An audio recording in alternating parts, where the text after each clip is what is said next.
everybody! Hello! Welcome to another episode of B-Movie Bash. B-Movie Bash. I'm Shannon. I'm Alyssa. And we got some good stuff going on today. I'm excited. I'm not. Oh, geez. That's okay. It'll be a good time. Is this the one that you had to, Anyway. keep pausing? No, it's not that one. Oh, okay. But it is Because you still couldn't get through that one? No. I'll go back to that another week. Because, oh my god, you guys. There is this movie that will eventually come out that I've watched maybe 40 minutes of, and I just stopped taking notes, and I just paused the movie, and then I never come back to it because it makes me want to climb into a hole and die. Okay, so that's where we're at. Okay. This movie, all right, is just, I don't even know. I don't know if it is right now, but at one point this movie was the worst rated horror movie on IMDb. Oh, no. Okay? Okay. So with a 1.8 star rating. Oh, yeah. I bring to you 12, 12, 12. Yeah. Okay. Yeah.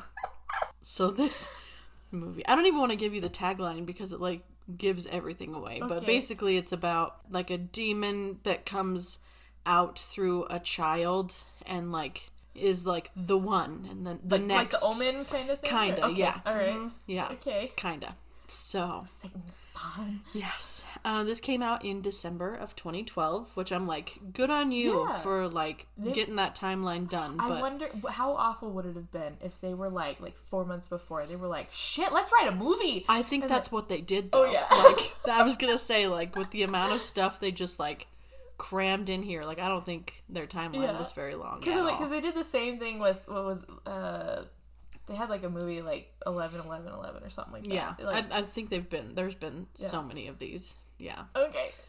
Yeah, there's actually, I think there's a 13/13/13 that people think is a sequel to this, but it's actually not. It's something different. But okay. Yes. So 12/12/12. Let me just set the scene a little bit. Okay. So I feel like the writers and directors of this movie were horror movie fans, sure, okay? But then they took pieces of every successful horror movie, threw it at the script, and everything stuck. So they just have a mishmash of everything. Oh, okay. And it's too much. All right. It's way too much. So most of this movie is shot at an angle. Okay. There's a fancy film word for it. It's it's a Dutch angle. Yeah, Dutch tilt. Yes, yes. So that's. Is that it, or is it a German? I think it's Dutch. I think it's Dutch. Okay. That sounded right. Yeah. I don't know. So that's happening the whole time, and it's you're watching the movie through a funhouse mirror. It's just everything has to be dramatic, and so many scenes have a red tint to them. There's different filters for every dramatic shot. Okay. And there's echoes, lots of echoes, but not even just help, help, help. It's help me, help me, help me, help me, help me, help me, help me. 20 echoes the entire scene. Okay? I hate that. It's a lot. Yeah. And maybe, I don't know if this is giving away too much before we even get started, but I just feel you need to imagine it. Always makes me think of taking your phone and putting it too close to your radio. Yeah, and it just echoes back and forth, and then you die a little bit inside. Phones explode. Yes, that is kind of what this is like. Oh, like any good horror movie, it cuts back and forth between shots and scenes crazy. So there is a lot of that, so I apologize in advance. And also, the fun little fact, there's 20 plus deaths in this movie. Seriously? It's just bam, bam, bam, bam, How many people are in this movie? I mean, at least 20. Oh, I guess, yeah. So, but all of them die. I'm only okay with that if they're oh, look, a school bus just crashed and all the children died. Right? And you're yeah. so sad. I mean, I'm sure there's a lot of horror movies where a lot of people die, but this one's a lot. Yeah. Yeah, it's quite a bit. Okay. Yeah. Well, I don't know if you've ever seen Ghost Ship. That one. I have not, but I've heard of that one. I should review Ghost Ship. That one's not good. Silly. I thought it was dumb. Everyone's no, it's so good. I'm oh, that was stupid. I think I've seen it as a bad movie before. So I don't. Yeah, it was real dumb. Carrie was great though. Not people died in Carrie. Yeah. Yeah. Dude, she was so badass. Not the new one. Sorry, Chloe. The original. Yeah. Chloe Mema. I don't know how to say her last name. Morozitz. Moretz? Yeah, that one. Oh, Chloe Grace Moretz? Yeah, she's Chloe McEyebrows. No, that's a different one. No? Does she doesn't have crazy eyebrows? I mean, she might also have eyebrows, but it's not eyebrows. Eyebrows McGee is someone different, but like... Oh, okay. But this is Chloe McEyebrows, okay. yeah. She's got weird eyebrows. No offense, Chloe, but... Cara Delevingne is Eyebrows McGee, if nobody can follow what we're talking about, so... I don't remember celebrity names very well, and so I said to Shannon one time, Eyebrows McGee, and she knew exactly who I was talking about. We called Angelina Jolie Angelina Jo Lips for like 5 years, so that's a glimpse into our life. Anyway! Even though Angelina Jolie is gorgeous! Well, yeah, but she's got lips for days. Oh, yeah, for days. That's all. For days. That's all. Yeah. Sorry. Okay.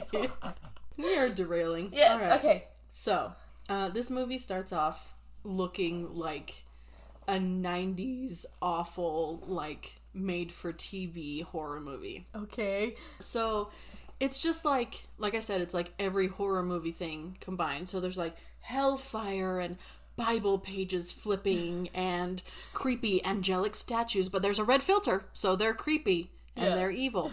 And we see like the Mayan calendar, and there's like cockroaches crawling all over everything, and there's creepy like like, you know, like Haunted Mansion choral music, yeah, like, basically. So they just there's like smoke, and it's just everything right there in your face. So sets it up. Got it. It's great. Then we open and it says 12/11/12. So this is the night before, okay. right? All right. So we open on a creepy old church where a naked woman is tied to an altar table. Because if they're not naked, you know. It's not a sacrifice unless they're naked. Yeah. Because boobs. Because boobs. Obviously. Yeah. And there are like cult people in robes standing all around her. I think there's like 5 of them. Dude, if I'm going to start a cult, everybody needs to be in sweatpants. That's my cult thing. I mean, that could be under the robe. Yeah. So like, who would know? But I just feel like the robes would be kind of stuffy, you know? Maybe. Yeah. It does bad things for my hair, exactly. so... Yeah, my complexion. My skin! Go watch Sorority Babes in Slime Ball Bowl-orama if you haven't already, because that's what that's from. Anyway, the cult leader comes up, and he smears what I assume is supposed to be blood across her torso, but it almost looks like they went, like... They were trying to go for, like, brownish blood, but it, like, looked... Syrup? Yucky. Yeah. Watered down chocolate syrup, for sure. And then he says, like, you know, some... culty blah blah blah, and at the end he says rise and grow for eternity, and then he stabs her in the stomach. Okay. Yeah, and then he just like yells into the abyss like ah, like that kind of a yell, and then it echoes like 6 times, right? Okay, so that's what we have going on. All right, okay, he's a gem. We love him. Is he in the, is it more? He's in the rest of the movie. All right. Yep, spoiler. Because they do that sometimes where they have like the cult leader at the beginning of the movie and then never again. Yeah. And you're like, okay. No, he comes back. I don't know his name. He's just cult leader. So, okay, so now we are in the hospital. Okay. And it is 12/12/12. Okay. And we are shown just a bunch of babies sleeping in the nursery, you know. And all of a sudden, the cult leader is walking through the hospital in scrubs. And you're like, okay. And I mean, I guess you can be a doctor and a creepy cult leader, I guess. But that goes against your Hippocratic oath. Yeah, because he's not. He's not a doctor. Oh, okay. Yeah, he's just in scrubs. Yeah, I was going to say, you can't be both and have your Hippocratic oath, you know. So, do no harm, and murdering people for sacrifice is kind of harm. Yeah. He didn't do it at work, though. True. So, you know. Yeah, but they have to live. They have to live that way their entire life. Is that what it says? Yeah. Like if you're out and about, I'm pretty sure. Like if I mean, that's one thing. Maybe he would have also helped somebody if they were out. He's not a doctor. Okay. Anyway. He's just not. Get over it, Alyssa. He's just in scrubs. You can buy scrubs at Walmart. Okay. Okay. Sorry, I wasn't yelling at you. Anyway, he's like stalking through the hallways of this hospital, and like, why no one is like, I don't recognize that weird male nurse. You know, weird. Anyway. Oh, he's night shift. Yeah, he must be new. Yeah. Who knows? He has like tattoos on his face and shit. Like, not that nurses can't have tattoos, but like, can they? Visible ones on their face? I don't know.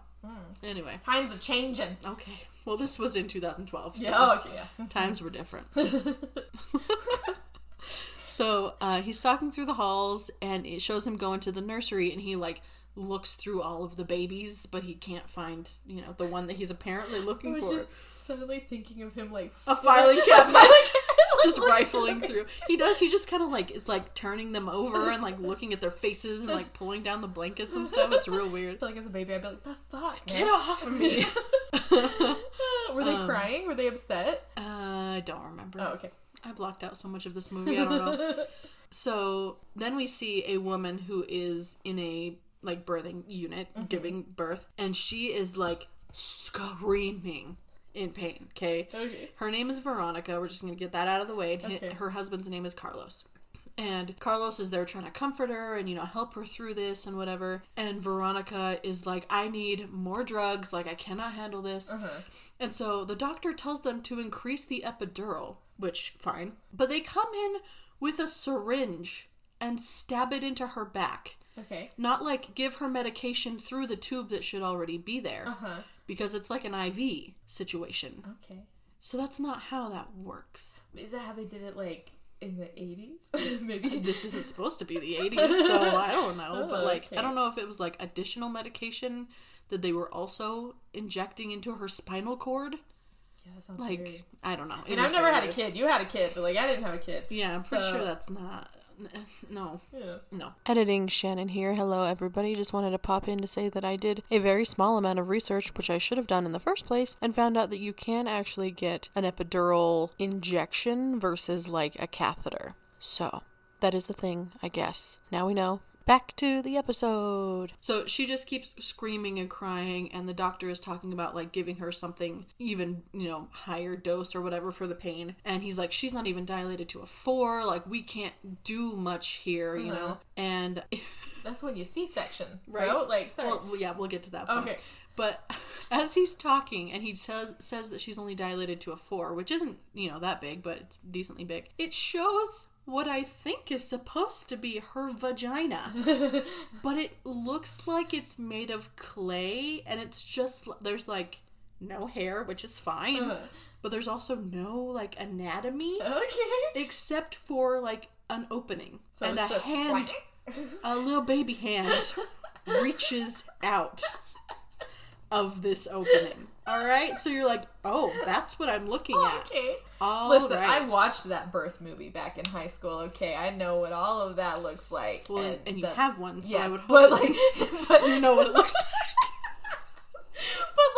But watching a baby come out of that is, like it should be a lot more detailed. Yeah. Okay. Yeah, you would think. But yeah, there was nothing above the hole or below the hole. Something YouTube would censor. Oh, yeah, maybe. I guess we'll find out. Yeah. So a baby's hand reaches out toward the light, okay? And I don't even know what to do with that. So the woman is, like, screaming, crying. Like, she seems like she's about to, like, vomit because she's screaming and crying so hard. And it keeps doing, like, flashes of the sky, which is all stormy, and there's, like, lightning and stuff. So at one point, the doctor says that Veronica has been in labor for 27 hours. Oh my goodness. Without any dilation progress. And he's like, we might have to do a C-section. And Veronica, like I said, is like shaking and screaming and crying. But as soon as he mentions C-section, she's like, don't let them slice me open. You can't let them do this. And like starts freaking out. Okay. And so Carlos starts freaking out. And he's like fighting with the doctor. I would rather have my wife alive than like... Yeah. But he explains that it's against the mom's religion. So yeah, Carlos is freaking out right along with her. And the doctor is just like, we do this all the time. Like, we need to have a C-section. Like, everything is going to be fine. Chill the hell out.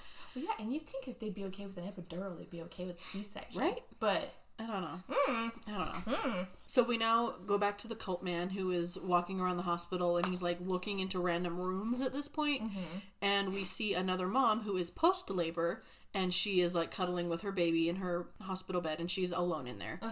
And the cult guy in scrubs walks in, and she's like, oh, hey, nurse, like, can you show me how to breastfeed again? Because he's not latching, and I didn't really catch it the first time. Like, I just don't know what I'm doing, and nothing's working. And as she's talking, he grabs the baby away from her, looks at the face, and shoves it back into the mom's arms. And she's like, you're not a nurse? Like, what are you doing here? And she starts to reach for her call button, and the cult guy immediately starts suffocating her and leaves her dead in the bed with the baby crying on her chest. Oh, that's it was fucked so up, sad. Man.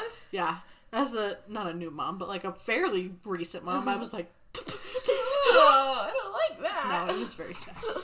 Then we go back to the other hospital room with Veronica, and the doctor has decided that they do have to do the C-section.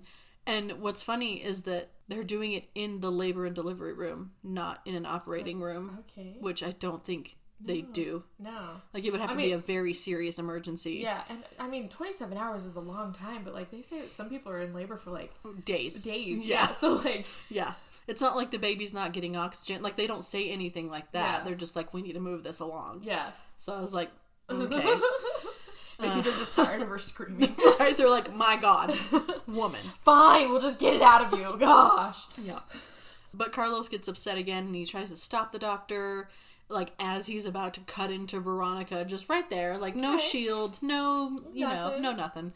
And he starts, like, freaking out, and so Carlos gets kicked out of the labor room. Mm-hmm. And the nurse is, like, trying to comfort him, just like the receptionist nurse or whatever, and he's like, no, there's something wrong in there, something's not right, they're cutting her open. And she's like, okay, this is a normal procedure, like, everything's gonna be fine. I feel like you can't, if somebody says you can't do that, like, you can't, as a doctor, you can't do it. I mean, yeah, probably.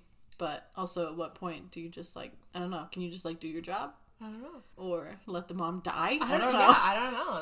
That's if any of you guys are doctors out there. Majors out there, let us know. Because I feel like at some point they have to, like, listen to people's wishes, but, like, you also know. not let them die. Yeah. Yeah. I don't know. Ooh. Maybe she consented and we just didn't hear it. Maybe. Who knows? Maybe she was like, fine, do it. And he's over there, no. Yeah. So the nurse kind of calms it down. She's like, you're about to have a baby. Everything's going to be okay. Like, you know, just give it some time. It'll be fine. And then it goes back into the room where we see the C-section. So they cut open the mom's stomach. And the baby's arm, very dramatically, is like, and, like, sticks through the, you know, the entire stomach, which, like, you have to, like, slide away organs to get to the baby. Like, they take out your organs and put them on a tray and then put them back. Oh, my. Pretty sure. You're making me want to have kids so bad, man. Like, go out and have a C-section today. So, like, that's not really how that works. And, like, I guess his like, placenta, not placenta, his, what is it called? The water part must have broken, I guess, because he was able to reach his little hand out. Anyway, it's a lot of medical talk. Sac? Yeah. Yeah. Look at you. I know anatomy. Anyway, so like that, I was like, is it this? Anyway. So the arm sticks out through the cut, and there's, like, blood splattering everywhere, and then we see, like, lightning, and, you know, it just, like, keeps going back and forth, and they bring the baby out, and the nurse, I don't know why, but she's like, I can't do this, like, as she's holding the baby, and then all of a sudden, the baby is strangling the doctor with its own umbilical cord. Oh, because that works. Yep. Yeah. So, that's a thing, and then he lunges on the nurse and bites her neck until she dies. Oh, okay. Here we go. All right. Okay, so this is that's where we are. All right. Yeah. Yeah. Mm-hmm. And, like, the sheer, like, strength this baby would need to have just to hold its head up. Yeah. To, like, yeah. Let alone strangle a grown man. Yeah. Like, like, I don't exactly know how long umbilical cords are, but I don't think they're that long. No. No. No. I don't think so. Anyway. It's not like it just keeps, like, like. No, it doesn't. You can't keep pulling it out. No. Like... It's not this endless supply of handkerchiefs. So that happens. And my favorite part was the acting was just so bad. Like, was the mom watching this all happen? Okay. Yeah, she was just chilling in the, or did she pass out? She might have passed out, okay. Actually. But, like, the people are just, like, holding this baby doll to their neck and, like, writhing around, and it just looks terrible. Actors don't get enough props, man. Right? Like, even bad actors don't get enough props. Yeah. But it's just, there's, like, a whole, like, minute of the nurse just, like, holding the baby to her neck and flailing and screaming. And... oh, I said something. So while the nurse is getting strangled, it basically looks like the mom is having an orgasm in her bed. So she's, like, moaning and writhing and, like, so I guess something maybe is happening to her also? Okay. I don't know. I mean, I guess if the, you know, the umbilical cord's still connected, like, you're feeling, I don't know. But it came out of her stomach. I don't know. Not out of the down I know, there. that's what I'm just saying, like, in general, like, just the, I don't know, maybe the baby's like, yeah, and so then she's like, yeah? Maybe. She's like putting her hands through her hair and like, I don't know. It could have been pain, but it also could have been other things. She's just bad actress? I don't know. Okay. Yeah. You can't tell the difference between the two. Yeah, so maybe she didn't like pass out, but she was like not aware of what was happening. Maybe we'll say that. Okay. But then she's like sitting in her bed. Her clothes are soaked in blood, like up to her neck, soaked in blood. And she's now holding the baby, and she's like looking down lovingly at him, like nothing ever happened. Like there's not dead bodies laying around and the blood room. everywhere. Yeah. And the husband pushes his way in and just starts like crying and like holding the wife and stuff. And we see that the cult guy comes up and tries to go into the room, but a policeman stops him because the police have shown up at this point. Okay. And they're just like sitting in the bed looking at their baby. Just nothing ever happened. Okay. While the police are like taking crime scene photos and shit. Yeah.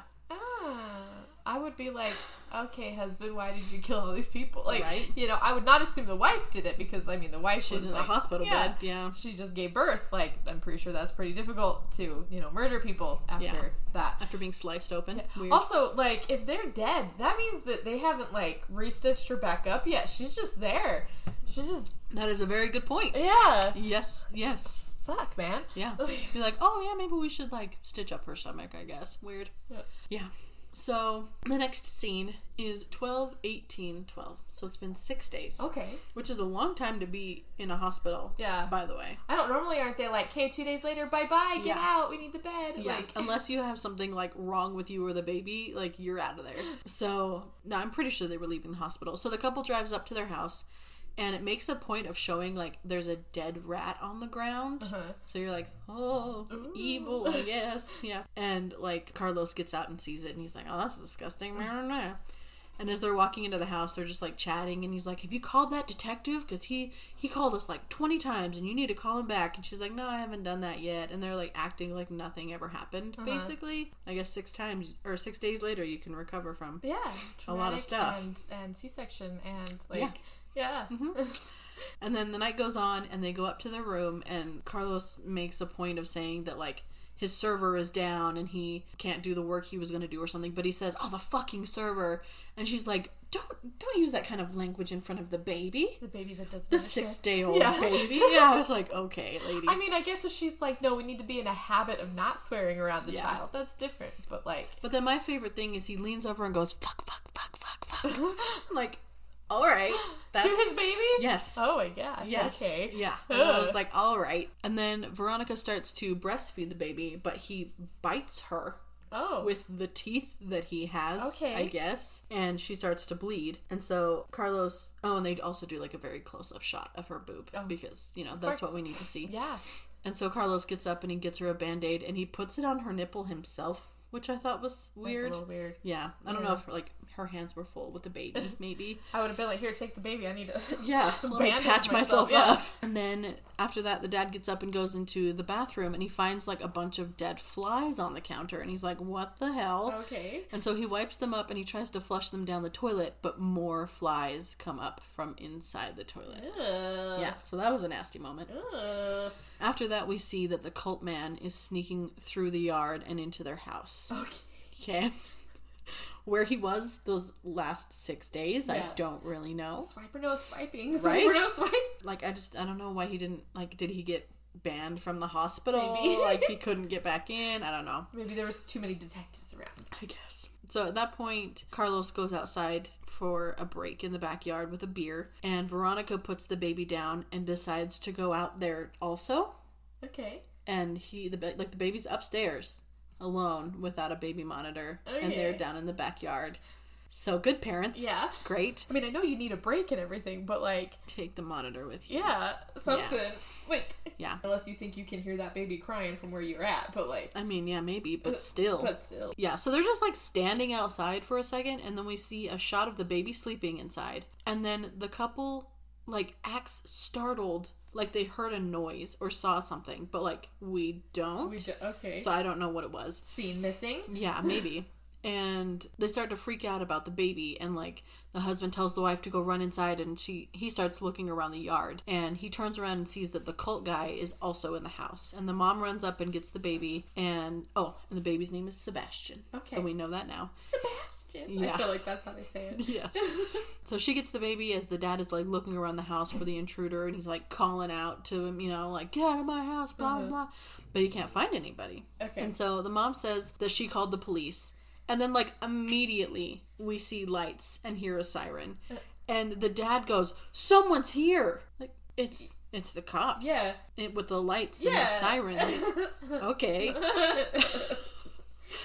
Okay. Yeah. So a detective walks up to the door and he introduces himself. And my favorite is, like, throughout the entire movie, basically, he's, like, sucking on a lollipop. Okay. Like, all right. Okay. So you're like the cool detective. Okay. Weird addition, but okay. But my favorite is he walks up to the door, introduces himself, and then he goes, I don't see an intruder. Like, from their doorstep. I'm like, are you just being an asshole? Yeah. Or, like... You want to look around, all right. sir? Like... Yeah. I mean, maybe he did look outside before coming up to the door, but still. But I don't think so. I mean, not if the lights just suddenly flicked on and he's suddenly there. Like... Yeah. Anyway, he comes into the house and Veronica asks if there's any updates about who killed the doctor and the nurse because, they don't know. And the detective says that they haven't found anything yet. And Carlos is like, we just thought that there would have been some cameras maybe that captured it. And the detective says, yeah, there are 3 cameras in that room, which seems like a lot. That's a lot of cameras. But none of them were working that night. And why would you have cameras in a patient's room? Like, in a delivery room? Why would... Yeah. Wouldn't that, like... be against privacy laws and whatnot? I don't know. That's what they said. But anyway, the baby starts fussing, and so the detective is like, well, I'll let you feed your baby now, and like leaves. It was a weird thing to say. Okay. Like, he was like, I'll let you get back to feeding that baby or something, and he leaves. Okay. Yeah. And he also makes a comment about the baby being so cute. And as he leaves. Yeah. Like sarcastically or like... No, it sounds like... I mean, as genuine as he can sound, but he's kind of like a dry person, so... Okay. Yeah. Cute baby. Yeah. Okay. So then it goes to the parents who are now in bed, and Carlos starts kind of like kissing on Veronica, and he's like, I just love you so much, and blah, blah, blah. Well, sir, I just had a C-section, so get off this right now. I actually wrote down, I'm pretty sure you're not supposed to do any of that for a while, but, But Carlos ducks his head under the covers. Oh. Okay. I mean, I guess baby didn't come out of that, so right? Like, so, yeah. It's not as bad, but... But still, you were sliced open. Yeah. Yeah. They say for, like, mild surgery, it takes, like a few weeks just to feel normal. Like, yeah. But 6 days. Yeah, that's fine. So he goes under the covers. It's far too long. And Veronica is obviously like moaning and doing the things. Into it. Yeah. And she, for some reason, pulls the covers off. You guys. No. She pulls the covers off, and the baby is the one between her legs. Yeah. So she freaks out and wakes up Carlos, who is laying next to her. Was she hallucinating or like? No, the baby was down there. Well, she was hallucinating him. Okay. Yeah. And he grabs the baby and he's like, honey, you need to be more careful. You could have suffocated the baby. That's what you say? What? I just... Like, we're like 10 minutes into the movie. Dude, okay. This is stupid. Yeah. Okay, anyway. So someone puts the baby to bed and she gets in the shower. Okay. Carlos goes down to the kitchen and he puts on a kettle of water to make some tea. And once the kettle starts steaming, he gets this weird, like, trance look on his face. Okay. And we see a shot of the baby, like, it goes back to him in his bed and then it goes back downstairs. And then Carlos nods at no one, grabs the kettle, and drinks the boiling water until he's like foaming at the mouth and he's got like veins popping out and like basically just drops to the floor and dies. Okay. So after the shower, Veronica comes downstairs and she finds Carlos and she starts freaking out, obviously. And the cult man comes in and steals the baby. Okay. Yep. But the mom runs after him with a kitchen knife and she fights with him to get her baby back. And then the cops show up again. Because I'm not sure when she called them. Yeah. But they did, unless they had a patrol going around maybe for some reason. And then the cult guy runs away without the baby. So. Okay.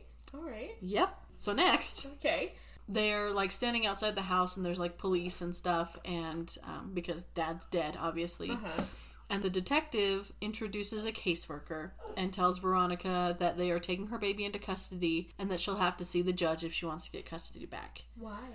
That's my question. Yeah. Because I work for Child Protective Services, and like, I don't think just a crime scene. I mean, I guess maybe I could see like them saying, do you have any family members he can stay with so you can like calm down? Yeah, I mean, if they thought that she did it enough to think that they need to be taking the baby into custody, they should have been arresting her also. Yeah. But they didn't. Okay. Yeah. So I'm very confused. Yeah. I don't know. That's bad writing. Yeah. So he basically tells her that there's been like 3 dead bodies found, you know, around her circumstances in the last few days. And she's like, are you arresting me? And he goes, should I be? Like, what? If you're taking my baby, yes. Right. Like, yeah. You want to arrest me? Because I'm about to throw some hands, sir. Yeah. So she's like, I didn't do anything wrong. Like, you can't just take my baby. And the baby starts growling. Okay. So that's cool. And the caseworker, you know, says that they're doing it for Sebastian's safety and that they're the good guys and you might not think it, but they really are. But they don't arrest the mother. They just keep her home. Okay. Which, okay. And they also don't show, maybe they don't really need to, but they don't show anything happening with the husband. Like, I feel like they would be, like, carrying him out on a stretcher or something, but I don't know. Zipping up a body bag. Yeah, or like something, but they don't show that at all. Okay. Yeah. So the mom starts crying and driving, and she calls someone who we find out later is her sister, and she basically asks if she can come over. Not like, come stay. She says, can I come over? And the sister's like, I guess, but you live like 100 miles away, you know, so that's kind of weird. Yeah. But anyway, she drives over to her sister's house. We cut back to the CPS worker who is driving in her car with the baby in the back seat. And at first the baby is crying, and then it starts to morph into like an evil laugh. And suddenly the baby is strangling the caseworker with her own seatbelt. Okay. All right. So she is, you know, speeding out of control and swerving all over the place. And my favorite part about this scene is like we see the car going like right across the screen and it's like crazy, and then we see the same shot but her like just like going the opposite direction, so it's like they just like reused the footage and flipped it. I was like, all right, okay, yep, less filming we have to do.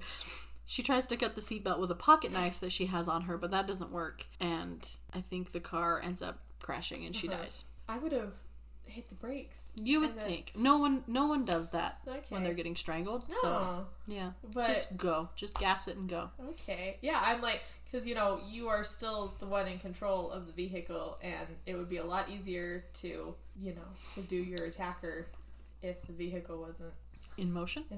Yeah. Like, you would think. Okay. Yeah. So we see Veronica show up at the sister's house, and the sister comes out to comfort her and tell her everything will be okay. So I guess maybe on the phone she told her what happened. We see them talking inside the house, and the sister is pissed about how CPS took the baby and how all of this is bullshit. Yeah. But then she turns away and she goes, evil fucking baby. Okay. But you know something I don't know? Do you, like...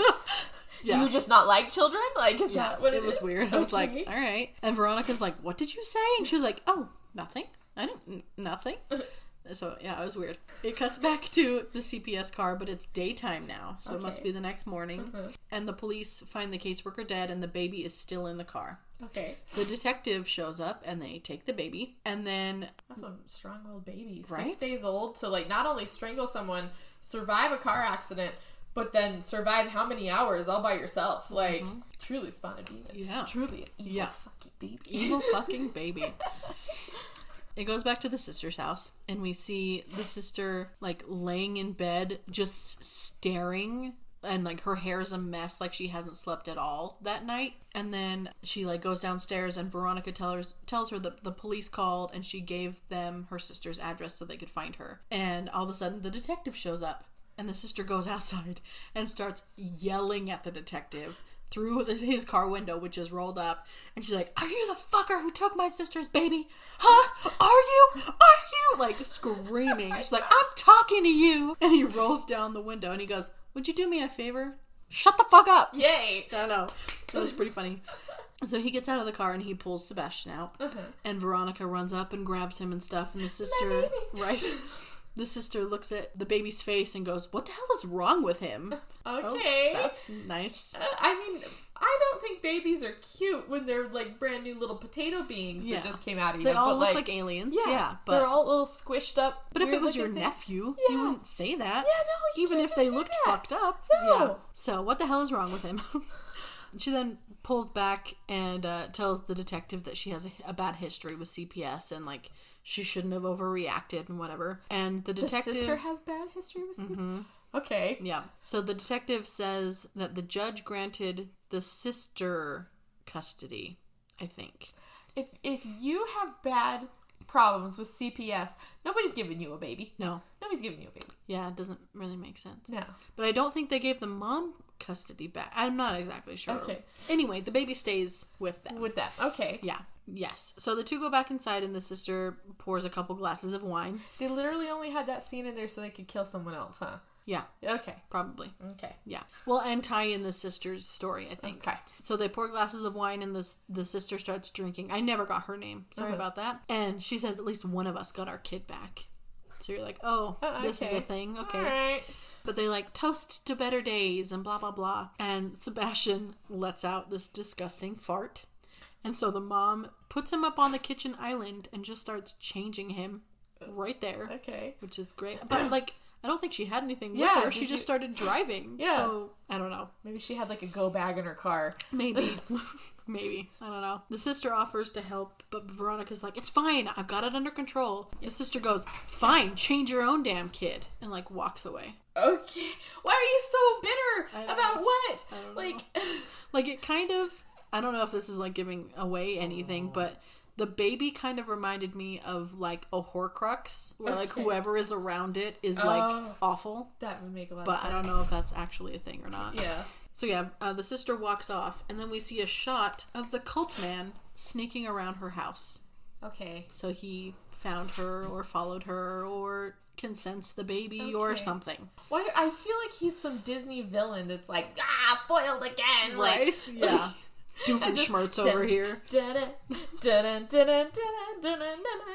Like, yeah, creeping around the house. Yeah. Mustache. Hunchback and like sleeked back.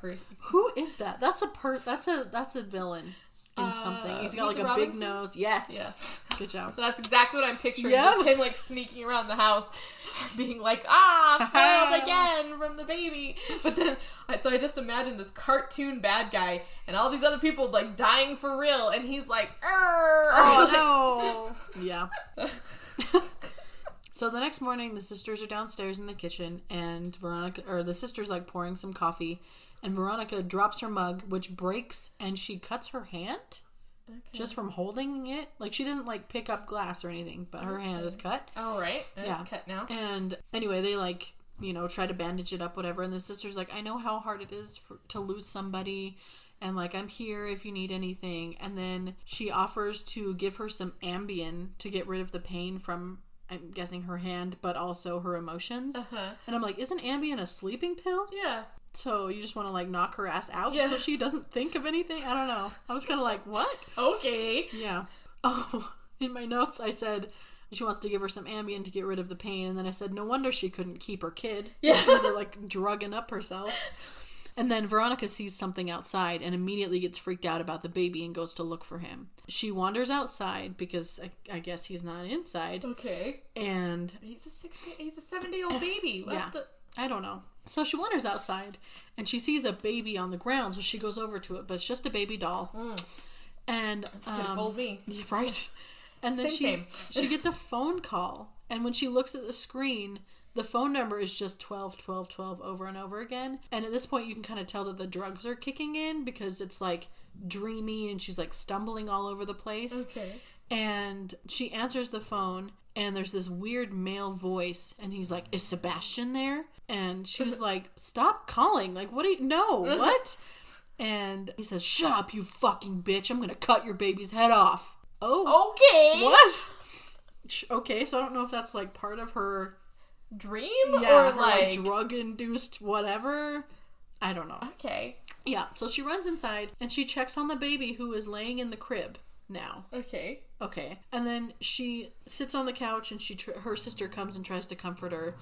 And she turns toward her sister, but now it's Carlos. And he looks like he did when he died, like he's all veiny and gross and like scary. And he kind of talks to her how he did the night that he died, when he's like, you were just so beautiful, and he like started kissing on her and stuff. And she looks confused and weirded out because he's supposed to be dead, obviously. And then he pulls her pants off and forces himself on her. Oh. Okay, that's a great... What the fuck? Yeah. Okay. And like he like pulls her shirt up just enough that we get to see boobs because of course. Yeah. So she's like screaming and crying, and then she wakes up on the couch like it was all just a dream.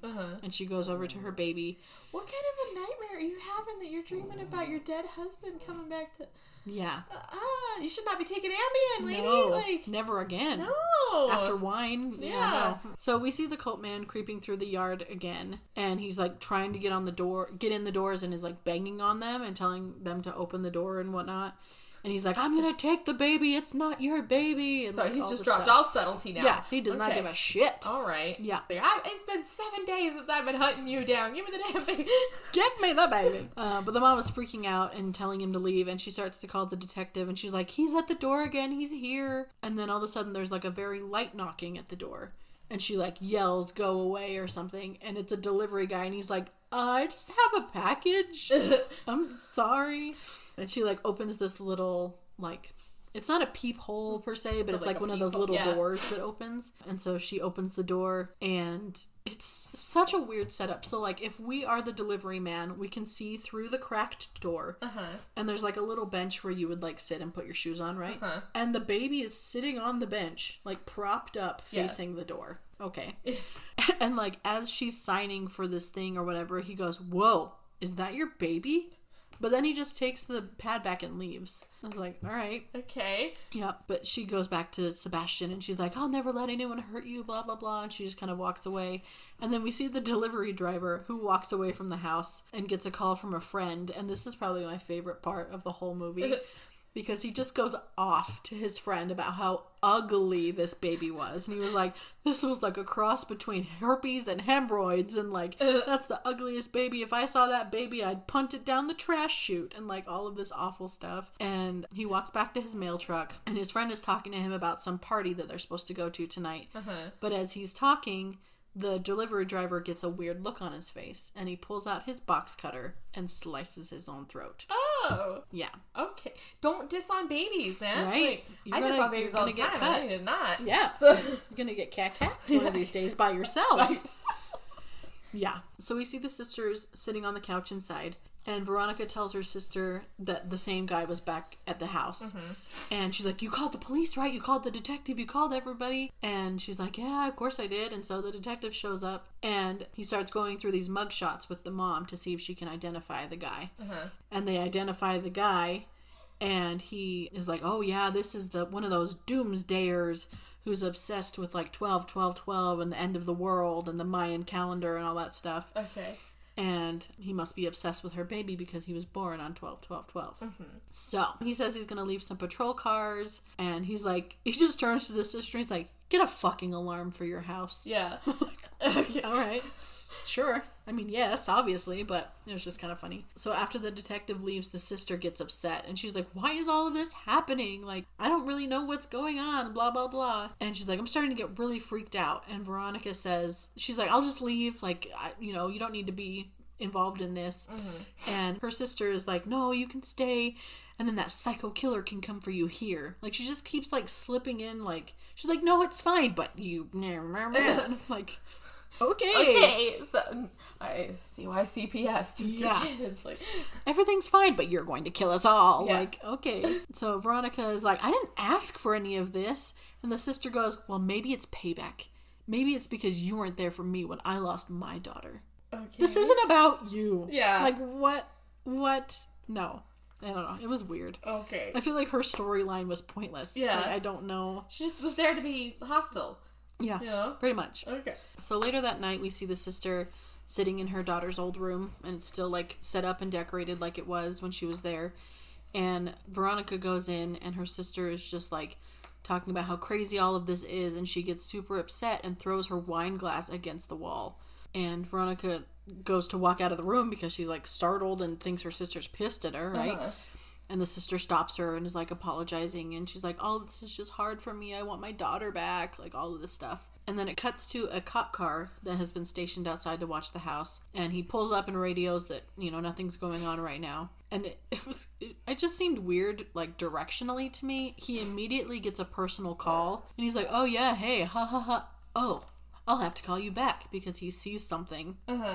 I don't know. It was just weird that they had to throw that in for 0.2 seconds, but he goes out of his car and he finds a rat head on the ground. Okay. So that's a theme. All right. And then we see Veronica, who is inside, and she walks in front of a full-length mirror and she looks at herself, and her reflection starts to talk to her. Oh, okay. Yeah. And she's like, you're just a bad mother. Your sister hates you and your husband died. And, you know, it's all your fault and like all this stuff. And it's just funny because it's her voice, but they put like a demon voice filter on top of it. So it's kind of like two voices talking at the same time. But it was just very cheesy. But then it switches the camera's view to actual Veronica, who is now yelling at the mirror. And she's like, you ruined everything. You did this, blah, blah, blah. And I'm just like, what is happening? Ruined what? Yeah. I don't know. And then we see the sister who is showering. And as she gets out and she's like getting dressed and like, I think she was putting lotion on her legs or something like that. But she looks over and sees that the baby is sitting on the floor in her bedroom watching her. And she freaks out and she's like, you fucking pervert! It's child. It's a baby. Yeah. Yeah. And she runs down to Veronica and she's like, your creepy baby was watching me. He's such a fucking pervert. You need to go get him out of my room and like all this stuff. And Veronica's like, well, it couldn't have been him because he's lying in bed. Like, what are you talking about? And she's like, you're just a drunk and you don't know what you're talking about and all this stuff. You're the one that gave me Ambien! Right? Well, no, yeah, she called her sister a drunk. Oh, okay. Yeah, sorry. No, you're okay. So Veronica goes to check the crib, but Sebastian isn't there. Oh, okay. And then it shows Sebastian creeping into the living area where they are, and there's this weird shot of the sister finding shit smeared all over the wall, but like, I don't know, it's weird because like they do a shot of her and she's facing a wall, but then they immediately do like a wider shot and she's still facing the sister who is like looking in the crib. I don't know. It just was weird. Anyway, so she was like, there's shit on my wall. What's going on here? Blah, blah. And then we see Sebastian lunge at the sister's leg and like bite a chunk out of her. Ooh. Yeah. And Veronica's like yelling at him to stop. And then he like jumps up and starts biting on the sister's neck, I guess. Okay. And Veronica is just like standing there like telling him to stop but not actually doing anything, and she dies. Okay. So. Okay. Yeah. Then we see a police officer outside who sees the baby walk outside the front door. Just walking. Yeah, and he's like, is that a fucking baby? And I was assuming that the baby was going to attack the cop. But then he gets stabbed in the neck by the cult guy. Okay. Yeah. All right. The tag teaming. And then the cult guy goes after the baby, but Veronica comes outside and sees the officer on the ground, and so she calls the detective, but he doesn't answer. Okay. And we see the cult guy running after the baby, but Sebastian has crawled like through a chained fence so that he can't go after him. Okay. And he like turns around looking for another way to go, but a guy walks up and he's like, hey, you with the black shirt. Why do you, it's like midnight. Yeah. Why do you have to like specify who you're yelling at? Like, dude, I'm the only one on the street. What do you want? Like, it seemed really weird. So the guy comes up and he's like, you can't be here. This is private property. But he swore so much. So I wrote it down. He said, motherfucker, I'm talking to you. This is motherfucking private property. I'm going to motherfucking call the police. That was what he said. Okay. Yep. All right. Good writing. Yep. Good writing. So the cult guy strangles him and walks away. I would too. Yeah. First of all, don't call me out like that. No. Second of all, you want to go, let's fucking go. Right. We then see a woman who is walking on like a dirt trail walking path, I guess. She's like chatting on the phone or whatever. At like midnight? Yeah. And it's like next to a cliff. There's like grass and then like an edge. So So I don't know, like, what this is. What ravine quarry you're walking next to. Is what that is. Yeah. It is. So she's, like, just walking on this trail, and she's, like, talking to someone on the phone about her boyfriend cheating with a dumb slut. You know, because you have to talk about that kind of stuff in a horror movie. So she finds Sebastian, who's just sitting on the trail, and she just does that dumb thing they do in movies where they ask a bunch of questions that no one's going to answer. You know, they're like, where are your parents? Where did you come from? Yeah, Not like, oh my gosh, a fucking baby. Let me call 911. Like, I just found a baby on the road. Come get him. Like, yeah. She also comments on how stinky and dirty and ugly he is. Oh, okay. She's like, is that why you got abandoned by your parents? It's like, okay. I don't know what's happening. But she calls the police, and my favorite thing ever. So she, like, lifts up the phone and she goes, police? Yeah, hi. Who talks to the police that way? Hello, police? Yeah. Like, I don't know, it was just so weird. Well, it's like, well, no, this is the 911 dispatcher. What can I do for you? Like, I'm not a police officer, exactly. And And then she says, like, there's this weird baby just sitting here on a trail. Like, can you be, like, why are you stupid? Yeah. I don't know. Like, it was just I a just weird found an scene. abandoned baby. Can you come get it? Like, what should I do? Yeah, she says that he looks hurt and asks that someone come out and get him, but I don't know why he would be hurt. Was he, like, covered in blood, maybe, from killing the sister? Oh, maybe. Okay. I didn't think about that. I was like, he's stinky and dirty, but you didn't say he was... Yeah. But yeah, that makes sense. I forgot about the sister. So she kneels down and gets that blank look on her face. She was like looking at the baby for a second, and then she kind of like looks up. And she stands up, walks to the cliffside, turns around with her back to the cliff, and she spreads her arms out wide, and she says, "It's so beautiful." And then she falls backwards. Okay. But what makes me laugh is that we see her land face down in the grass at the bottom. Okay. So, she dies. She did some kind of somersault. Yeah, there. Twisting through the air, I guess. Which is possible, but it was just kind of partway weird. through she was like, what the fuck am I doing? Oh no! Too late. You did. Yeah. So, we now see a woman who we later find out is a caseworker walking through a field. And she's on the phone, and she's like, I haven't seen the baby. I've been walking around for over 2 hours, so this is much later. She's like, all I can find are these dead birds in the field, blah, blah, blah. And she finally sees the baby, and she is talking about how he's filthy, and where are your parents? She's asking the baby questions again.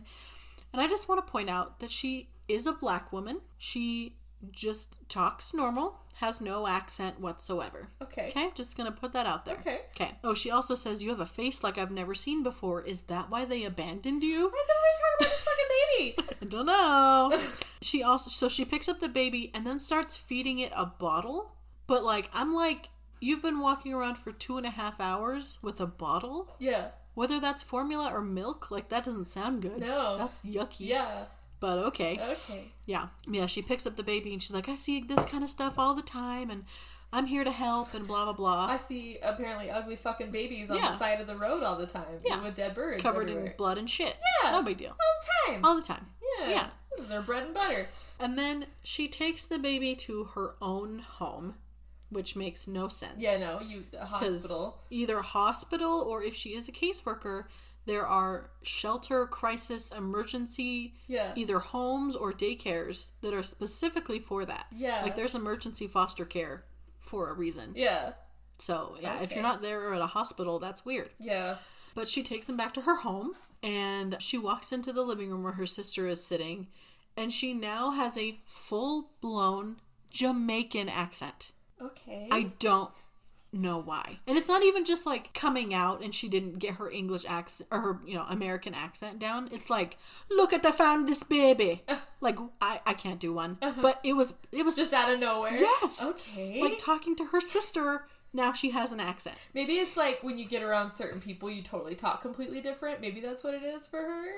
But in a movie, that doesn't make any sense. Yeah, that doesn't make any sense. Yeah. Anyway, they start talking about how like weird the baby is and like he's so still and he's so strange and his teeth are like fangs. I'm like, this like 8-day-old baby should not have teeth or fangs. No, or any of that. No. That should be taken to the hospital is all I'm saying. Yeah. You know? So she lays him down on the floor. Okay. For reasons. Mm-hmm. And the sister notices that he's covered in blood and feces.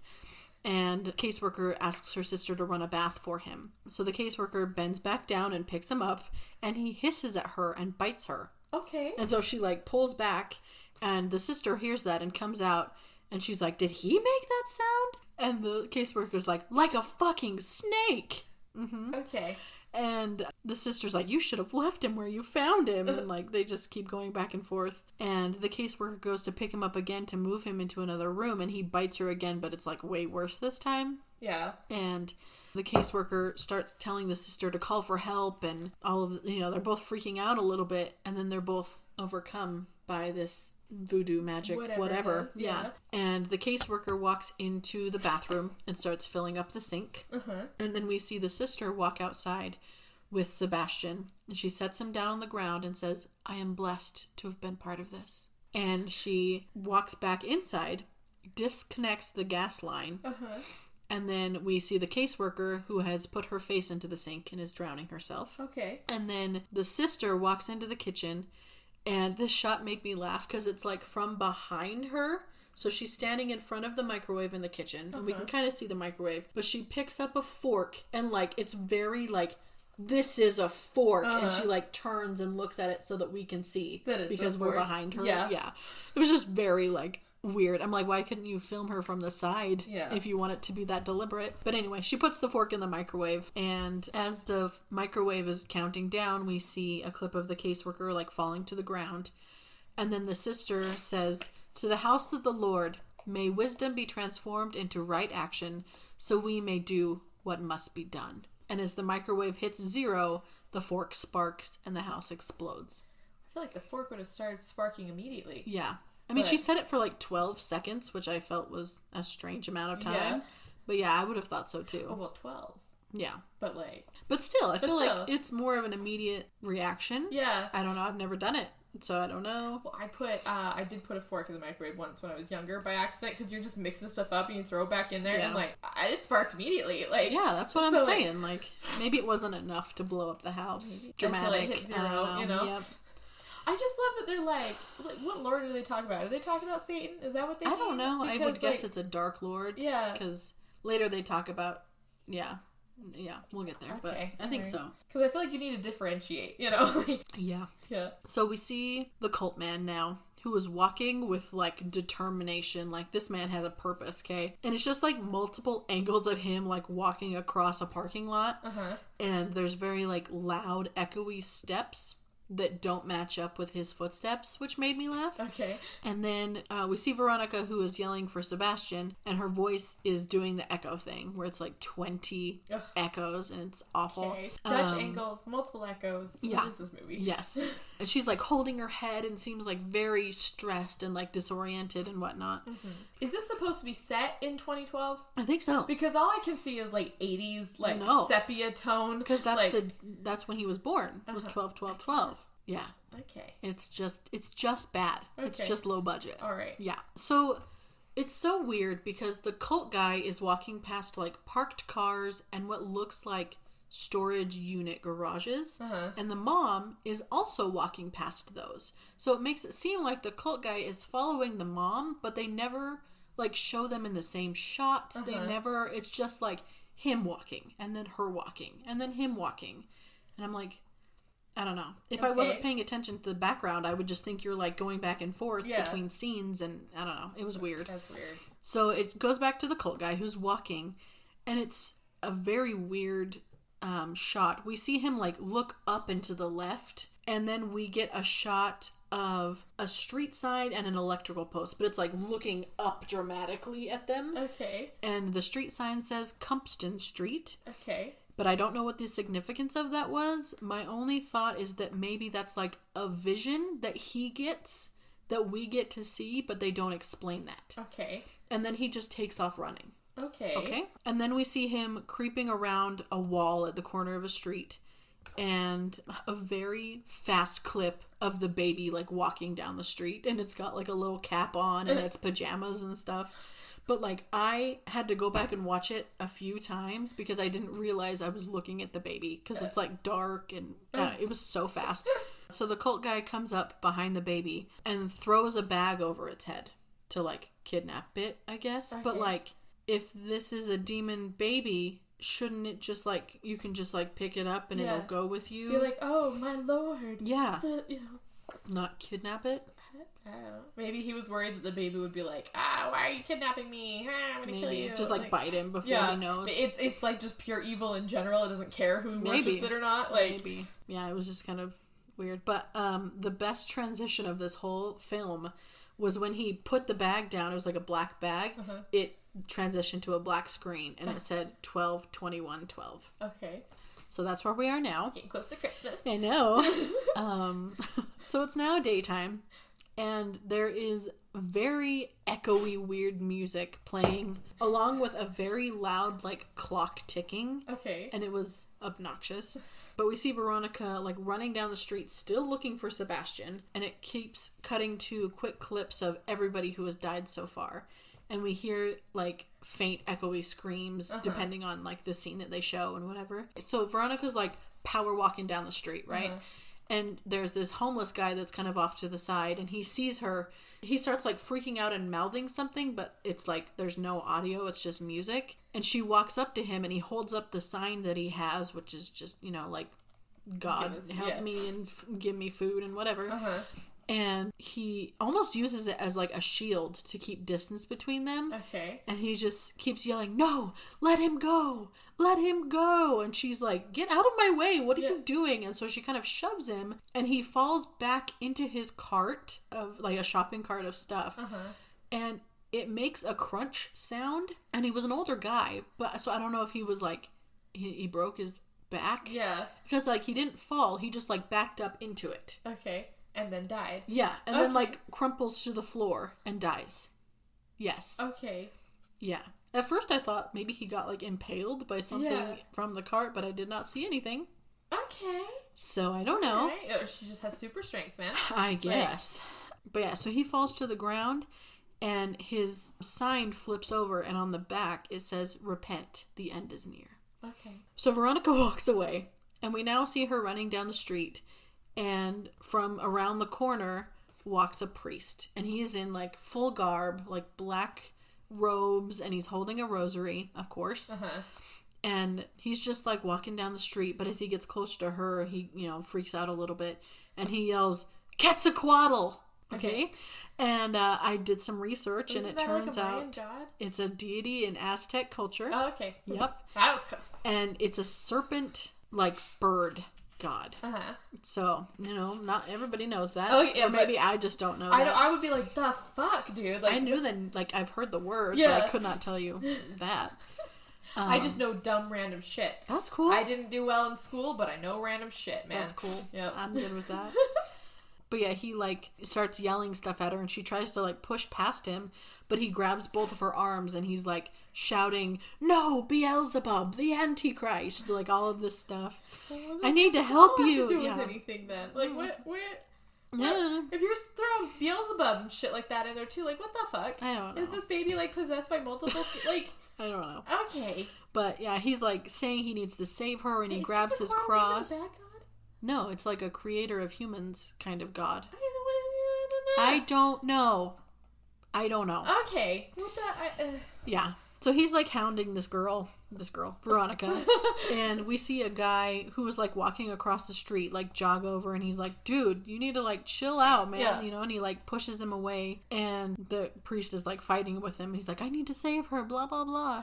But he's like, okay, buddy, sure, whatever. Stop screaming at her then. Right? Like, so he moves the priest down the sidewalk a ways, and then he goes back to Veronica, and he's like, are you okay? Do you need anything? And she just says that she needs to find her son, and, like, jogs away. Okay. He's like, okay. Okay. So we see her looking for Sebastian in a new area, but it's still, like, another row of garages. So it's either, like, storage units or, like, shitty apartment garage. I don't know. It was weird. It was like, well, we found this back alley to shoot on. Yeah. So I guess we'll use it. Keep shooting there, a lot. Yeah. It was weird. It was cheap. But as she's walking through, she's, like, yelling for Sebastian. And there's this group of, I think, teenagers who are, like, chilling on, like, these steps. That just makes me think of, like, stoop kids afraid to leave the stoop. Yes, pretty much. And one of them comes over and he's like, hey, I can be Sebastian, haha, come over and have some beers with us, blah, blah, blah. And she's like, what? No, what? She pushes past him, and another kid, I guess, he's wearing a backpack, so student. Okay. walks up and he's like, yeah, you just have to ignore them. They're such assholes and all this stuff. And she's like, oh, okay, yeah, whatever. And I'd be like, what the fuck kind of city do I live in? Right? Who are all these people? Why are what you the talking fuck to is me? going on? Yeah. Yeah. Oh, but it's her sister's city. So yeah. like, oh, it might. Yeah, that's true. There you go. So I could see where she'd be kind of confused and shit, but I would be like, what? Who are all of you people? Like, what kind of chaos is this world? Like, it's everywhere. So Backpack Kid says that he used to know these kids, but ever since the accident, they've only gotten worse. And he holds up his hand, and he only has a thumb. All of his fingers were cut off. So that's some extreme bullying. Is the whole city like the fucking cult? Because like, I don't know. Yeah. I don't know. Okay, random kid. Like, I'd be like, oh, yes, very sad story. Yeah. Anyway, yeah. Okay, bye. He then asks her if she believes in the afterlife. And she's like, why are you asking me that? Yeah. And it like goes back to the group of the hooligans or whatever. And they're like, ooh, just like yelling shit at them because they're two people talking to each other. And one of them goes, show us your tits, you stupid bitch. Who's going to turn around and flash someone after that? The fuck Nobody. What is this city? What is this movie? I don't know. I love how they think that people act like that too. Like who? Maybe we just live in a very nice place. I think so. We live in the most beautiful place in the world. I know, right? Like, oh my goodness. Low crime rate. Yeah. Lots of drugs though. Yes. That is true. We see Veronica and the kid again, and he says that he's asking her about the afterlife because he wants to see the light. And then he pulls a gun out of his backpack. Okay. And so he's a cult follower. No. He's just a fucked up kid. Yeah. Okay. So he shoots the tits guy square in the forehead. Okay. But this is from like 100 or so feet away. So I'm like, all right, what have you been doing in your spare time? Marksman? Yeah. All right, Robin Hood. I know, I bet you can probably shoot the eyes out of a squirrel too. Right. Someone's been practicing a little too much. And then he shoots the girl in the group, and the first guy who came up and was like, I can be your Sebastian, he runs off. And then the guy puts the gun to his head, grabs Veronica, and says, your son is very, very beautiful, and pulls the trigger. So I don't think he was a culty, but like maybe I don't know. Okay. I don't think he was a cult member, Did but I think he was taken over. Aura around her, maybe something like that. Okay. But also, he already had a gun in his backpack, so True. he was planning something. He was planning shit anyway. Yeah. So she's covered in blood and freaks out and starts running away. And as she's running, she gets a call from the why can't I say that word? Wardrobe. The detective. The wardrobe. And she tells him what cross street she's on. And she's like, something terrible happened and blah, blah, blah. You need to come quick. And I think he tells her to meet him somewhere else because we see a quick clip of the sun setting and then she's like running up to a street and he pulls up. So he didn't meet her where she was. Yeah. And it took her until dark to get there. Yeah. Instead of him just... Let me get to you. Unless it was like, meet me at the sheriff's office that's here or something. But it was just like... I don't know. I would very much be like, no, I will come get you. Like, yeah. I mean, the shooter's dead, so like, there's not that much danger. Right? Like, so yeah, I don't know. It was weird. Okay. But he pulls up in the car as she's like jogging over, and she gets in, and they speed off, and he's got his lights and his siren on, and he starts saying that the cult guy is way worse than he ever thought, and that they think Sebastian is the chosen one, and that at midnight, which is in 7 minutes. Oh. So, not just after sunset. It's almost midnight. Okay. What happened in that, 6 hours? Yeah. Even if the sun set at 9 o'clock, that's 3 hours. Yeah. I don't understand. Okay, all right. Anyway, at midnight, the devil himself will come up through Sebastian. Okay. Okay? So it is the devil, I guess. Why did it take 9 days to do that? I don't know. I don't know. Why? Because it's the 21st? Maybe it's because it's like the reverse? I don't fucking know. But you think that would have to be like... to me, I would think that it would have to be something to do with 2021. Yeah. I don't know. But I mean, we don't have a 21st month. Nope. So that would not work. Nope. Anyway, the detective also tells her that the autopsy report for the original nurses and doctors came back, and their DMT chemicals were sky high. Do you know what that means? No. I didn't either. So I looked it up because normal people I don't think know what that means. Yeah. So DMT is a hormone that we create, and it's in the same vein as like dopamine and serotonin and adrenaline. Okay. And basically it's so powerful that they call it the God molecule, which I've heard of, I guess. Uh-huh. But apparently it can like make you have a what is it called? Psychedelic-y type of experience, like you're on drugs. And apparently it releases at the time of death, so that you're just kind of like tripping when you die, I guess. That sounds awful. Yeah. But also maybe good. I don't know. Depends on how you're dying. Yeah. So. But what's funny is he says, you know, these hormones were sky high or whatever it is. And she goes, oh my God. Like she knows what that means. No, you don't. No, Veronica. You don't. Yeah. You don't even know what you do, Veronica. Yeah. But it was just funny because she says, oh my God. And he goes, yep. If there is a God, we're going to find out tonight. Okay. You needed that connection. You're so edgy, sir. Yeah. That's how he is the whole time. He's like, oh yeah, we're going to do the thing. Fucking with a lollipop in her mouth. Get out of here. So she's like panicky, obviously, and she's like stressed in the seat and stuff. And he's like, it's gonna be okay, just calm down and breathe. And she's like, why is everybody always telling me to breathe? And he goes, because you have to breathe to live. What? Who wrote this? No one talks like that. So she knows what the fucking God molecule is, but she doesn't know she needs to... Oh. Yep. More death. Give me more death. Who else dies? I know. Hold on. Okay. Let's see. Oh, tell me it's her next, please. Or him for saying that line. Oh my gosh. So the detective pulls up in front of an old church and he radios for immediate backup. And the clock shows 11:57. Oh. So he gets out of the car and he tells Veronica to stay there. He pulls out his gun and he starts like creeping around the building, you know. But he opens the front door to peek in and you can see the cult guy and two other cult members in hoods standing in front of an altar, and Sebastian is on the altar and they're like praying over him. And they're saying, like, rise, child, son of darkness, huh? And the detective just, like, barges the fuck in. And he goes, hell fucking yeah! And then he's like, this is weird as shit, but you can still get your hands in the air, asshole. Why did I like that line, but also hate it? Right? Like, I know. Like, if it was in a different movie, maybe it would be cool. But, like, here, you're just like... What the fuck, dude? No. Yeah. Like... I don't know. Because I'm like, for half a second, you'd be like, yeah! And then he says, God damn you, get away from that baby. So the cult leader is like, it's too late. And suddenly the baby sits up and roars at the detective. And this is the first glimpse we get to see of the baby. Okay. And I don't want to lose my place, but I need to show you what this child looks like. Okay. Alright, so this is the first glimpse we see of the baby. Okay. Right? Yes. That is his face. Fuck?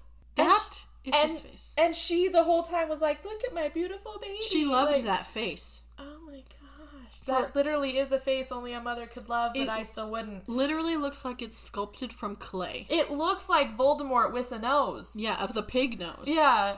And like, it has slits for eyes and black teeth, and like, no wonder no one wanted to keep this baby. It looks like a pig, an alien, and Voldemort had a baby. That is perfect. That is...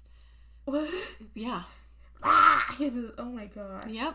Yeah, he also has horns that come out through his hood, because he's wearing a cult robe. Oh, now. Yeah, because, you know, they make them obviously. For babies. Yeah. Yeah. Someone did. Yeah. So, that's the baby. So the cult leader tells Sebastian to kill the detective, and it leaps off the table and chomps onto his neck. Uh-huh. And it's a very long scene of the detective, like, flailing at different angles, and he's holding the baby to his neck, and then he, you know, falls to the ground dead. And once he's dead on the floor, the cult leader is like, feast on him! And he's, like, making nasty mouth sounds, and, like, it was awful. And then back at the car, Veronica sees some cult members. I feel like if I was like the spawn of Satan or whatever, and somebody was like, do this thing, I'd be like, hold on, are you the spawn of Satan? I'll do what I want. Thank you. You don't tell me what to do. No, I tell you what to do.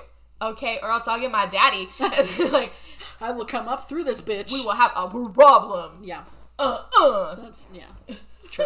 It's a good thing he wasn't sassy. You are here to serve me, son. I would be, oh man, I should not write movies. So back at the car, Veronica sees cult members coming out of the church. And she tries to radio the other police, but it doesn't work. And so she ducks down, like, in the front, the foot area of the seat, and hides in the car.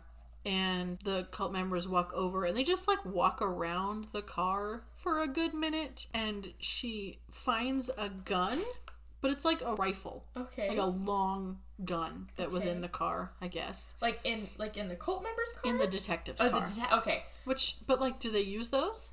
Yeah, but rifles? But I don't think they would have it in there. I don't know. I'll ask Zach, but like... Yeah, it was just like in the car on the floor. And so she has that as protection. Because I feel like they would maybe have that in their trunk for emergencies, but like that's what their pistols are for. Yeah. So, like, I don't know. Anyway. I'll ask him. Okay. Maybe this is a weird cop. Maybe. So. But like the whole time there's this like low ominous music and a very loud heartbeat sound. Like, I was wearing earphones, and I wanted to take them out because it was so loud. I hate that. Yeah. And then the members, like, walk around to the front of the car. So she gets out and, like, faces them. Okay. For reasons, because they didn't see her in there. They didn't try to get her. I don't know. So she gets out of the car, and she pulls up the gun, and she's like, back off or I'll fucking kill you, and all this stuff. And one of the members, who was a girl, walks up to her and she's like, do it. I'm not scared. Veronica says, I understand you're a cult and you're trying to take my baby. And she's like, your baby? Ha ha ha. Like, yeah, bitch. It came out of me. And she's like, he's my baby. He's not the devil. And then the girl walks closer and she holds up a knife. She basically walks right up to the gun. So it's like right against her head, I think. And Veronica threatens to shoot her again. But she realizes there's a big old trigger lock on the gun. So she cannot. Okay. And then another cult... Yeah, but you can still, like, hit people with that. Yeah. Like, that's a... Well, another cult member walks up and grabs the gun and hits Veronica in the head. Oh, see? Okay. So it knocks her out. All right. And the next we see her in the abandoned church, and she's tied to a chair and gagged. And the cult leader is, like, creeping around her, walking and, like, sniffing her hair and, like, just being a creep. He takes out her gag, and she asks where her son is, and he's like, he's not your son. He has a weird accent. And then the cult leader rips open her shirt, because boobs. Boobs, Yeah. And pulls out a knife, and she's like, just kill me if you're gonna do it. Just get it over with. And he's like, it's not that simple. And he calls for Sebastian to be let in, and he, like, scurries into the room. And now I'm just thinking of like a fucking Muppet from like pretty much. It's like little baby Yoda with an ugly face, like scurrying around in a robe. Oh my gosh. But yeah, I don't know why he pulled out a knife and threatened to kill her if he wants Sebastian to kill her. I mean, I would not want to be tortured, Yeah. But like, I don't know. But yeah, so he, scurries his way into the room, and she's like, Sebastian, I'm your mom. I love you. And she's like saying all this kind of stuff. And the leader, he's like, once he is strong, the prophecy will be fulfilled. And I don't know what that means. Like, what does he need to be strong? Yeah, he's already strangling people with his I don't little know. 8-day-old baby hands. Like, So I don't know if he needs to kill his mother for that to happen. Maybe. Or, like, drink blood. I don't know. But the cult member says that the end of 2012 isn't the end of the calendar. It's just the beginning, and all this Mayan Aztec stuff. Okay. And he tells Sebastian to show... I get it with the Mayan shit, with the... Quetzalcoatl? Quetzalcoatl. Yeah, I get that part now. But like... Oh, yeah. But why... Like, that makes sense, but he's like, why? He's a good god. So like... Anyway, so... Yeah. So the cult guy tells Sebastian to show Veronica that she doesn't matter to him anymore. And she's like begging him not to hurt her and that she's his mom and all this stuff. I love you even though you're the ugliest fucking thing that's ever existed ever. Yeah, like literally uglier than sin. Yeah. Like, that phrase was made for him. He climbs up on her lap, and then the cult leader orders him to devour her. And I was like, well, he already tried to do that. Yeah. We don't need to talk about that anymore, because it was weird. Outside, we see 2 other cops show up, and they use their radios. It's like the broadcasting, like, megaphone type situation they have. Okay. And they're like, we're the police, and you need to come out of the church and stuff. And she starts yelling for help, but the leader, like, slaps her and covers her mouth, and she bites him, and he pulls away. But another cult member comes up from behind and puts his knife to her throat so she'll be quiet. And the guy with the knife just keeps calling. He's like, shut up, you dirty, filthy whore. And like, why do you have to be so mean? Yeah. You know? Like who's dirty? Anyway. But the leader gestures for the other member to move away, and then we see the cops walking up, and they go inside the building, and they find the detective dead on the floor. And he just happened to fall dead in like the center of like a pentagram drawn on the floor, obviously. But as the cops are looking around the room, the baby... I think the like cult leader like told him to go deal with the new police. Yeah, little infant, go do shit. Little demon baby, yeah. But it like jumps down from a wall. So it's like the walls don't go all the way to the ceiling, I guess, in this big church. Okay. I don't know. Again, the layouts of horror movies don't make sense. They never make sense. Yeah. So he jumps down from a wall and he takes a chunk out of one of the cops' arms. And then they, like, radio for backup, and they're like, we need to get out of here. I'm like, so you're just leaving? Yeah. Okay. But as they go to leave, the woman cult member comes out, and she tries to stop them, but she gets shot in the head. And then they go to leave again, but the door shuts on its own and locks. Okay. Because magic now. And then the officer comments that his radio isn't working, so that we know that no one's coming for backup. And they start looking around again, and Sebastian attacks one and starts biting his throat. Oh, wait, shit. Okay. Yeah. And then we see the cult leader... who is talking to Veronica about the afterlife and, like, all this weird religious stuff. And he, like, slices her cheek open a little bit because. And the whole time we keep seeing shots of her, like, struggling to get her wrists out of her rope behind her back. And I'm just like, there's a cult member 5 feet behind you. Yeah. Who isn't doing shit. Yeah. He's not doing his job at all. No. Okay. He don't care. Just saying. He's like, I'm just here. Yeah. I'm just hanging out. That's not my job. Right. So she gets her hands free, and she, like, uses both feet to kick the cult leader down. And then she gets off of the chair, and she takes the knife from the member behind her and stabs him. Okay. And then she goes out to the cops, and they, like, immediately... Oh, well, no, there's only one alive. He immediately, like, pulls out his gun, and she's like, no, it's fine. And so he's like, okay, we gotta go. And they try to get out the door, but they can't because it's locked. Did she redo her shirt? Oh, no, I think she was just wearing a shirt. Yeah. I think it was just a whole shirt again. Maybe it was, like, only ripped... I don't remember, actually. Now I want to go back and watch it. I don't know. Anyway, her boobs are covered. Yeah, I guess. So... Because that is not how I want to die. If they say that, like, if you become a ghost and, like, you're a ghost of who you are, don't let me die naked. Okay. Like... Okay. Also, don't let me die in a dress and heels. No. Okay. I mean, I never wear them. But don't let me. Okay. I don't want to be one of those people. I want to die in this, what I'm wearing right now. I want to be a comfy ghost. Yes. So the cop shoots the door lock to get it open, but the cult leader comes out before they can do anything else, and he walks all slow and creepy toward them, and the officer's like, I'm gonna shoot you, blah, blah, blah. And the leader starts to get closer, and the officer shoots him, but then Sebastian lunges and bites the cop's neck, causing him to fall backward through the doors. At least he's got an MO. Opens, I think. Yeah. And then Veronica goes over to the dead detective and she takes his keys, and then she goes outside and tries to unlock the rifle. Okay. And but we're gonna have the same problem if it's got another fucking, like, I don't know, anyway. She's gonna get the first one to fire, right? So she obviously doesn't know shit about guns. So, like, well, she couldn't get it to fire because it had a trigger lock on it. Yeah. So you think the other one won't?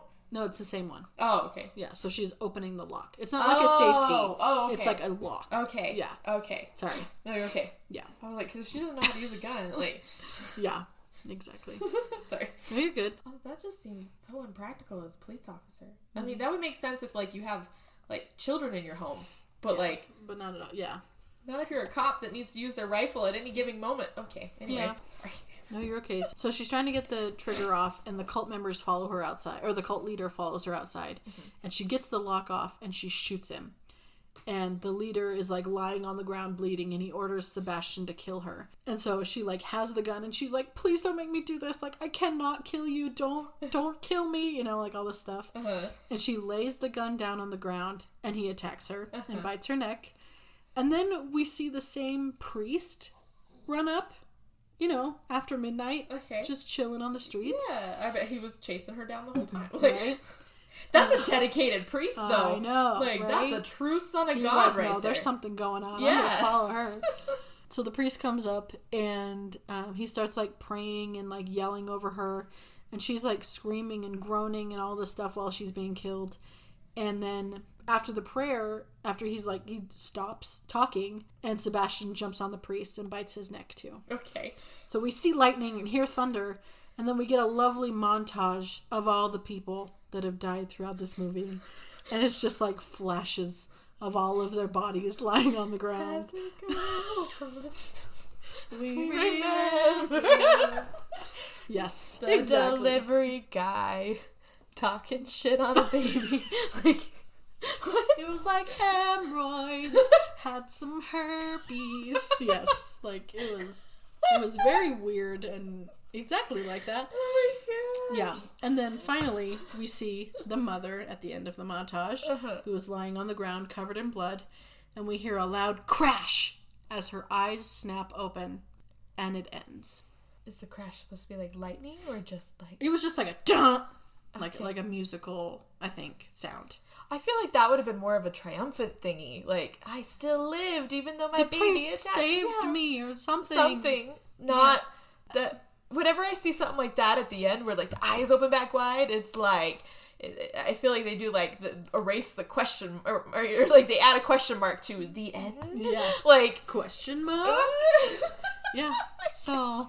That's it. Yep. Oh. The 1.8 rating is generous. Yeah. Yeah. That's very polite of them. Yeah. The acting is terrible. Oh. Like, it's a good thing there's not many, like, effects, because based on that baby's face, special effects is not their forte. I'm just literally seeing, like, goblin Muppets from Labyrinth, just like yeah, running around with a robe and horns.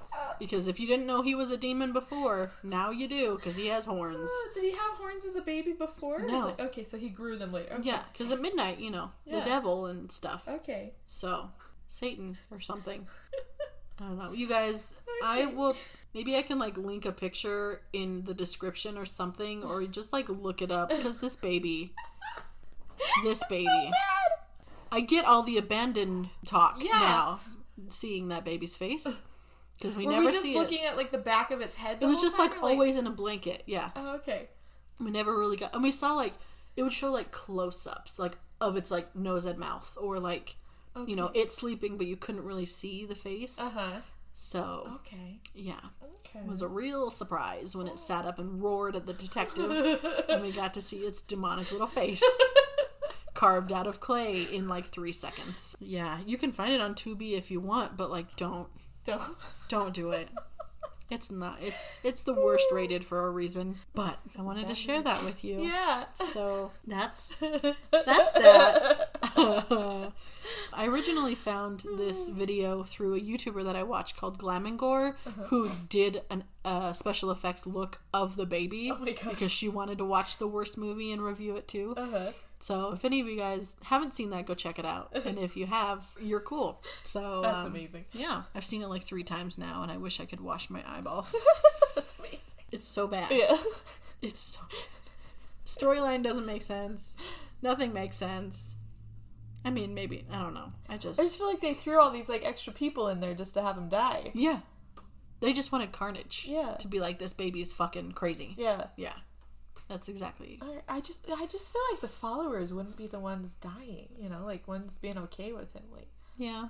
I don't know. I still don't understand the fucking school shooter kid, like. Well, that's what I'm saying. It's like a Horcrux. Yeah. Or something. Like, if you get within this realm of baby, you just go nuts and you kill yourself or someone else. All right, then. Mostly yourself. I don't know. Well, thanks for joining us, everybody. Yep. Check us out on all of our platforms. YouTube, Spotify, Apple, Google, Stitcher. Yeah. All of the above. We have sponsors now, so so definitely check out our other episodes. They're pretty great. Yeah. I think. We love you. Have a good time. Have a good time.